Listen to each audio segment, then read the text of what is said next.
everyone, and welcome to Reading of Pride and Prejudice. We are, I think, on chapter 7 now. I really hope y'all are enjoying this series so far. I've never read this book before, so it's fun to read it with y'all. Yes, so we're on chapter 7. It says, Mr. Bennet's property consisted almost entirely in an estate of $2,000 a year, which unfortunately for his daughters were entailed, in default of heirs, male on a distant relation and their mother's fortune, though ample for her situation and life, could but ill supply the deficiency of his.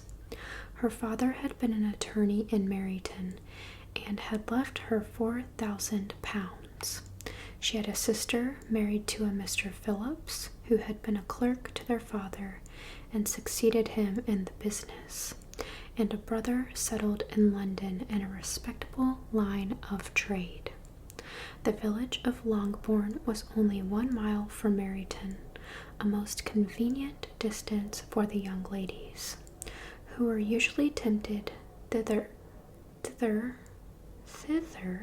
3 or 4 times a week to pay their duty to their aunt and to a milliner's shop just over the way.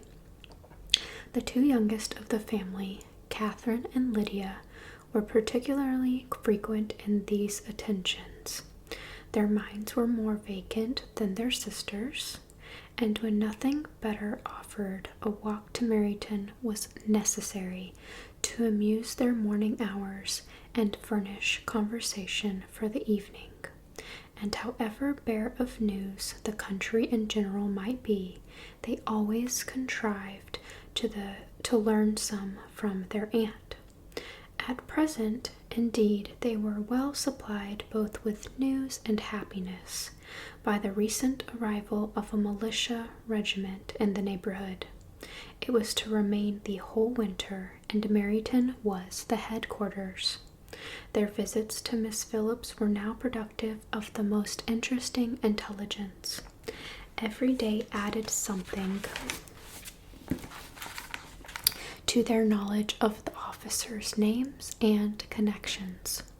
Their lodging were not long a secret, and at length they began to know the officers themselves. Mr. Phillips visited them all, and this opened to his nieces a store of felicity unknown before. They could talk of nothing but officers and Mr. Bingley's large fortune, the mention of which gave animation to their mother, was worthless in their eyes when opposed to the regimentals of an ensign. After listening one morning to their effusions on this subject, Mr. Bennet coolly observed, "From all that I can collect by your manner of talking, you must be 2 of the silliest girls in the country. I have suspected it some time, but I am now convinced." Catherine was disconcerted and made no answer, but Lydia, with perfect indifference, continued to express her admiration of Captain Carter, and her hope of seeing him in the course of the day, as he was going the next morning to London. "I am astonished, my dear," said Miss Bennet, "that you should be so ready to think your own children silly. If I wish to think slightingly of anybody's children, it should not be of my own, however. If my children are silly, I must hope to be always sensible of it. Yes, but as it happens, they are all of them very clever. This is the only point, I flatter myself, on which we do not agree. I had hoped that our sentiments coincided in every particular, but I must so far differ from you as to think our 2 youngest daughters uncommonly foolish. My dear Mr. Bennet, you must not expect such girls to have the sense of their father and mother. When they get to our age, I dare say they will not think about officers any more than we do. I remember the time when I liked a red coat myself very well, and indeed so I did still at my heart. And if a smart young colonel with 5 or 6,000 a year should want one of my girls, I shall not say nay to him. And I thought Colonel Forster looked very becoming the other night at Sir William's in his regimentals. "Mamma," cried Lydia, "my aunt says that Colonel Forster and Captain Carter do not go so often to Miss Watson's as they did when they first came. She sees them now very often standing in Clark's library." Miss Bennet was prevented replying by the entrance of the footman with a note for Miss Bennet. It came from Netherfield, and the servant waited for an answer. Miss Bennet's eyes sparkled with pleasure, and she was eagerly calling out while her daughter read. "Well, Jane, who is it from? What is it about? What does he say? Well, Jane, make haste and tell us. Make haste, my love." "It is from Miss Bingley," said Jane, and then read it aloud. My dear friend, if you are not so compassionate as to dine today with Louisa and me, we shall be in danger of hating each other for the rest of our lives. For whole days tete-a-tete or tete-a-tete between two women can never end without a quarrel. Come as soon as you can on receipt of this. My brother and the gentleman are to dine with the officers. Yours forever, Caroline Bingley. "With the officers," cried Lydia. "I wonder my aunt did not tell us that." "Dining out," said Miss Bennet. "That is very unlucky." "Can I have the carriage?" said Jane. "No, my dear, you had better go on horseback, because it seems likely to rain, and then you must stay all night." "That would be a good scheme," said Elizabeth, "if you were sure that they would not offer to send her home." "Oh, but the gentlemen will have Mr. Bingley's chaise to go to Meridian, and the Hursts have no horses to theirs. I had much rather go in the coach. But, my dear, your father cannot spare the horses, I am sure. They are wanted at the farm. Mr. Bennet, are they not?" "They are wanted at the farm much oftener than I can get them. But if you have to go get them today," said Elizabeth, "my mother's purpose will be answered." She did at last extort from her father an acknowledgment that the horses were engaged. Jane was therefore obliged to go on horseback, and her mother attended her to the door with many cheerful prognostics of a bad day. Her hopes were answered. Jane had not been gone long before it rained hard. Her sisters were uneasy for her, but her mother was delighted. The rain continued the whole evening without intermission. Jane certainly could not come back. "This was a lucky idea of mine indeed," said Miss Bennet, more than once, as if the credit of making it rain were all her own. Till the next morning, however, she was not aware of all the felicity of her contrivance. Breakfast was scarcely over when a servant from Netherfield brought the following note from Elizabeth. "My dearest Lizzie, I find myself very unwell this morning, which, I suppose, is to be imputed to my getting wet through yesterday. My kind friends will not hear of my returning till I am better. They insist also on my seeing Mr. Jones. Therefore do not be alarmed if you should hear of his having been to me and accepting a sore throat and headache. There is not much the matter with me. Yours, etc."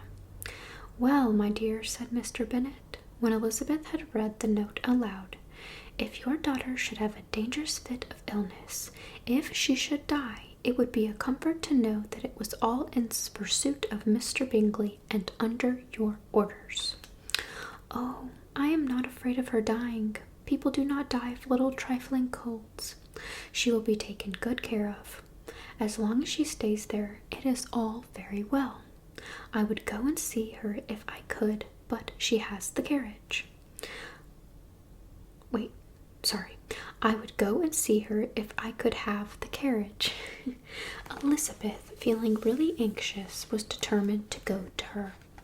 Though the carriage was not to be had, and as she was no woman, walking was her only alternative. She declared her resolution. "How can you be so silly," cried her mother, "as to think of such a thing in all this dirt? You will not be fit to be seen when you get there. I shall be very fit to see Jane, which is all I want." "Is this a hint to me, Lizzie," said her father, "to send for the horses?" "No, indeed, I do not wish to avoid the walk. The distance is nothing when one has a motive. Only 3 miles. I shall be back by dinner." "I admire the activity of your benevolence," observed Mary, "but every impulse of feeling should be guided by reason, and in my opinion exertion should always be in proportion to what is required." "We will go as far as Meridian with you," said Catherine and Lydia. Elizabeth accepted their company, and the 3 young ladies set off together. "If we make haste," said Lydia, as they walked along, "perhaps we may see something of Captain Carter before he goes." In Meridian they parted. The 2 youngest repaired to the lodgings of one of the officers' wives, and Elizabeth continued her walk alone, crossing field after field at a quick pace, jumping over stiles and springing over puddles with impatient activity, and finding herself at last within view of the house, with weary ankles, dirty socks, and a face glowing with the warmth of exercise. She was also shown into the breakfast parlor, where all but Jane were assembled, and where her appearance created a great deal of surprise. That she should have walked 3 miles so early in the day, in such dirty weather, and by herself, was almost incredible to Miss Hurst and Miss Bingley, and Elizabeth was convinced that they held her in contempt for it. She was received, however, very politely by them, and in their brother's manners there was something better than politeness. There was good humor and kindness. Mr. Darcy said very little, and Mr. Hurst nothing at all. The former was divided between admiration of the brilliancy which exercise had given to her complexion, and doubt as to the occasions justifying her coming so far alone. The latter was thinking only of his breakfast. Her inquiries after her sister were not very favorably answered. Miss Bennet had slept ill, and though up, was very feverish, and not well enough to leave her room. Elizabeth was glad to be taken to her immediately, and Jane, who had only been withheld by the fear of giving alarm or inconvenience from expressing in her note how much she longed for such a visit, was delighted at her entrance. She was not equal, however, to much conversation, and when Miss Bingley left them together, could attempt little besides expressions of gratitude for the extraordinary kindness she was treated with. Elizabeth silently attended her. When breakfast was over, they were joined by the sisters, and Elizabeth began to like them herself, when she saw how much affection and solicitude they showed for Jane. The apothecary came, and having examined his patient, said, as might be supposed, she has caught a violent cold, and that they must endeavor to get the better of it, advised her to return to bed, and promised her some draughts. The advice was followed readily, for the feverish symptoms increased, and her head ached acutely. Elizabeth did not quit her room for a moment, nor were the other ladies often absent. The gentlemen being out, they had, in fact, nothing to do elsewhere. When the clock struck 3, Elizabeth felt that she must go, and very unwillingly said so. Miss Bingley offered her the carriage, and she only wanted a little pressing to accept it.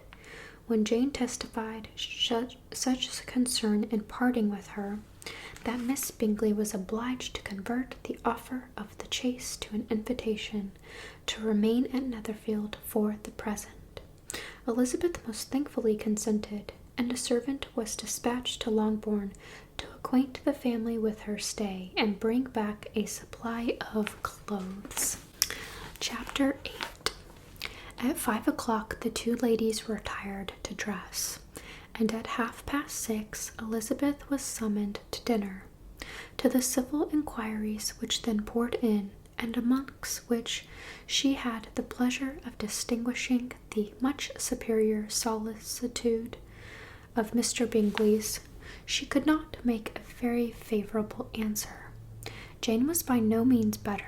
The sisters, on hearing this, repeated 3 or 4 times how much they were grieved, how shocking it was to have a bad cold, and how excessively they disliked being ill themselves, and then thought no more of the matter.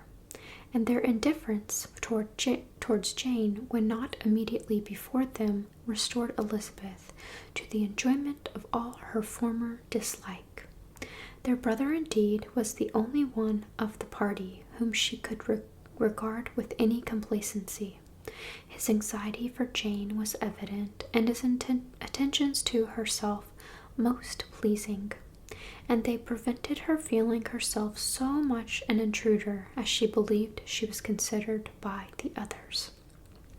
She had very little notice from any but him. Miss Bingley was engrossed by Mr. Darcy, her sister scarcely less so, and as for Mr. Hurst, by whom Elizabeth sat, he was an indolent man who lived only to eat, drink, and play cards, who, when he found her to prefer a plain dish to a ragout, had nothing to say to her. When dinner was over, she returned directly to Jane, and Miss Bingley began abusing her as soon as she was out of the room. Her manners were pronounced to be very bad indeed, a mixture of pride and impertinence. She had no conversation, no style, and no beauty. Miss Hurst thought the same, and added, she had nothing, in short, to recommend her, but being an excellent walker, I shall never forget her appearance this morning. She looked really almost wild. She did indeed, Louisa. I could hardly keep my countenance. Very nonsensical to come at all. Why must she be scampering about the country because her sister had a cold? Her hair so untidy, so blousy. Yes, and her petticoat. I hope you saw her petticoat, 6 inches deep in mud.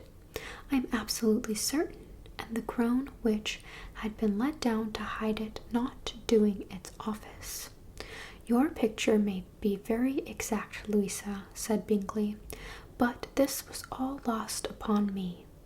I thought Miss Elizabeth Bennet looked remarkably well when she came into the room this morning. Her dirty petticoat quite escaped my notice.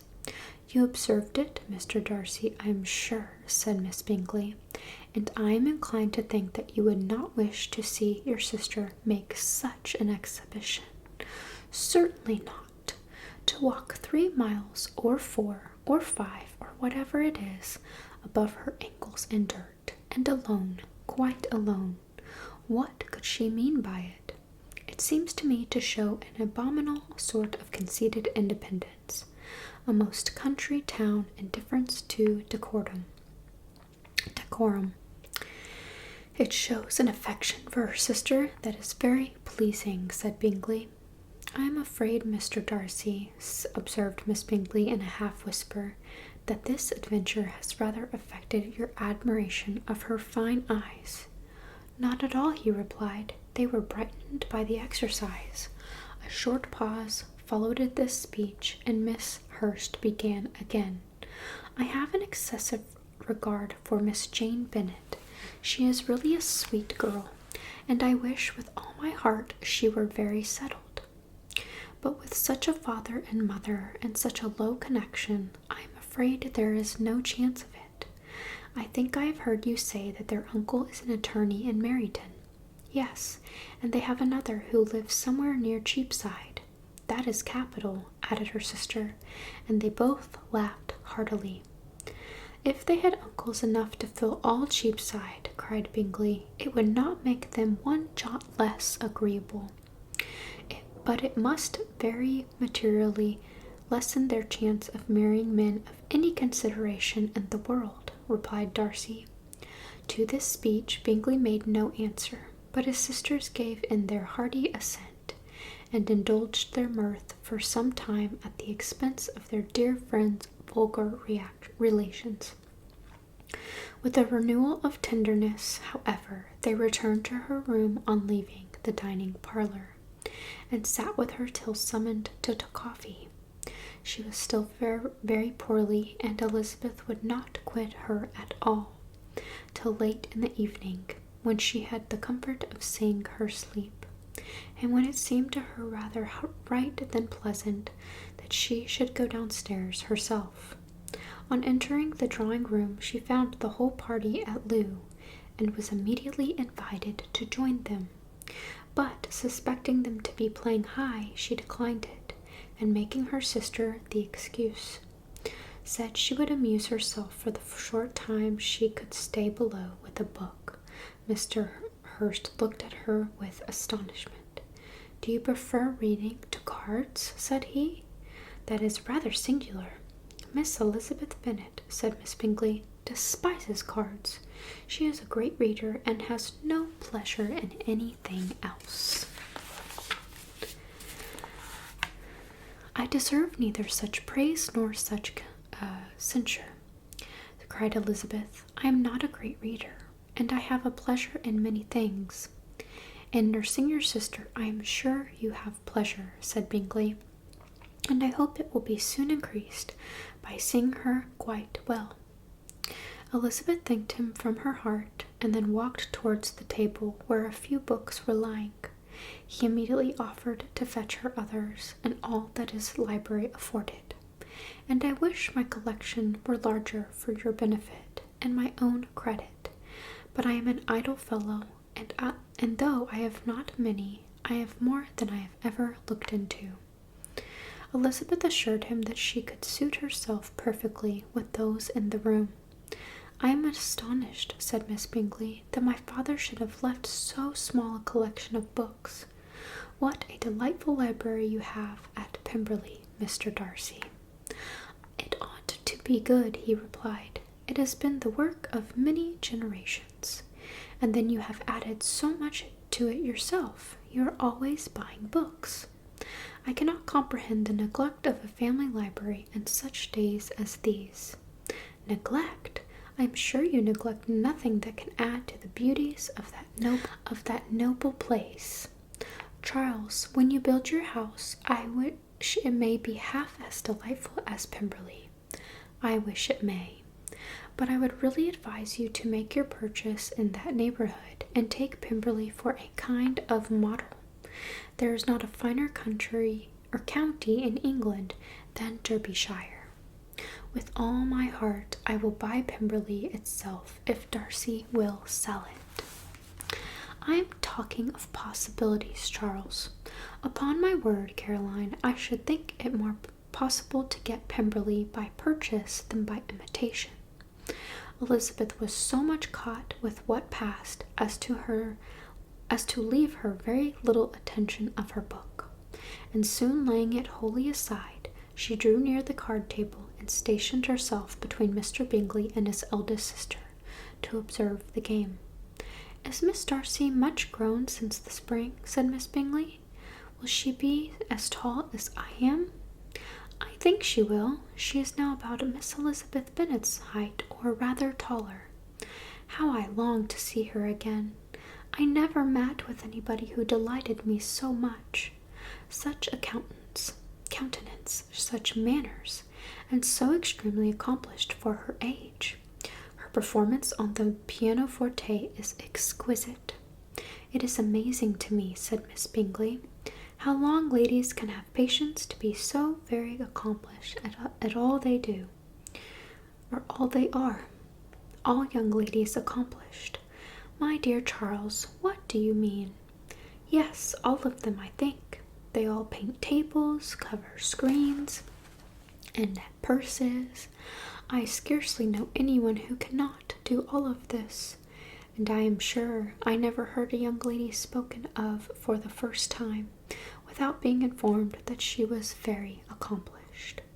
Your list of the common extent of accomplishments, said Darcy, has too much truth.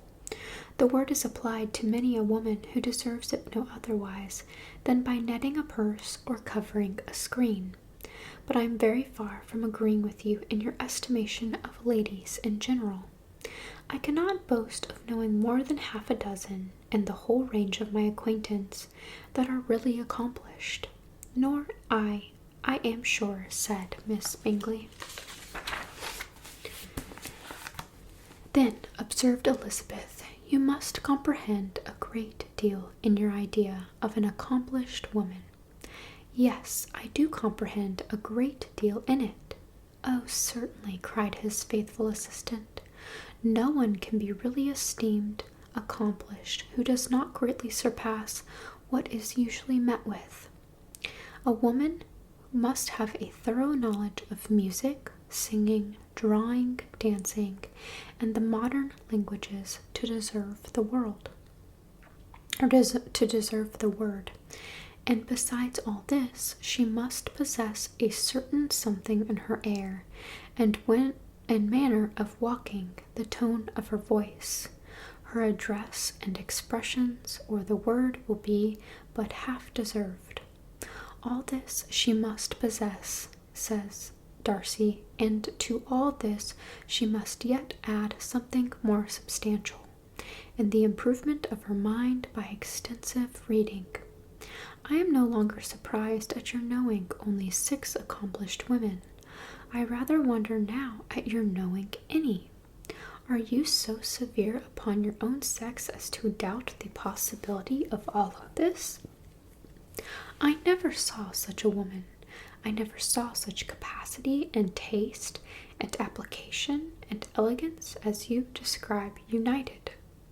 Miss Hurst and Miss Bingley both cried out against the injustice of her implied doubt, and were both protesting that they knew many women who answered this description, when Mr. Hurst called them to order, with bitter complaints of their inattention to what was going forward, as all conversation was thereby at the end.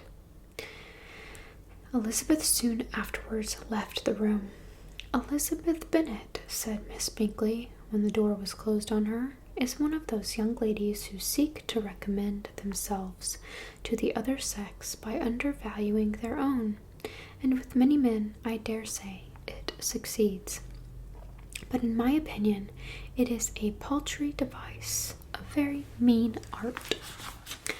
Undoubtedly, replied Darcy, to whom this remark was chiefly addressed.